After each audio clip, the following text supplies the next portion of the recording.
Some of the assumptions in the different scenarios are pretty ambitious. So you got renewables rising from currently about 10% of gross energy to 55% or so, something like that. Well, I think there's a serious issue to be addressed, and that is if you want a sustainable energy system, it has to be presumably a sustainable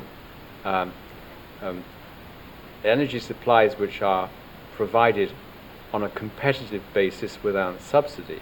So if there's one serious assumption which goes right back to the climate change and energy package of the European Union in 2008-2009, it's let's take the bet and subsidize and support renewable technologies now on the assumption that costs will come down over the next 10 years and they will be then viable at new grid parity without subsidy. Now, I think that bet has been proved to be correct so far for various reasons, but it's a bet on solar voltaic and onshore wind in particular, where costs are coming down significantly. Investors don't like it very much because the subsidies have to come down as well then.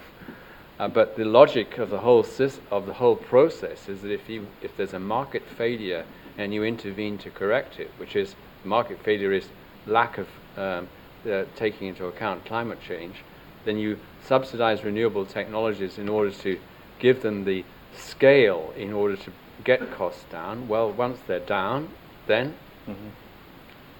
people are entitled to get their margins, but from the market by prices driven by the market and not by subsidy.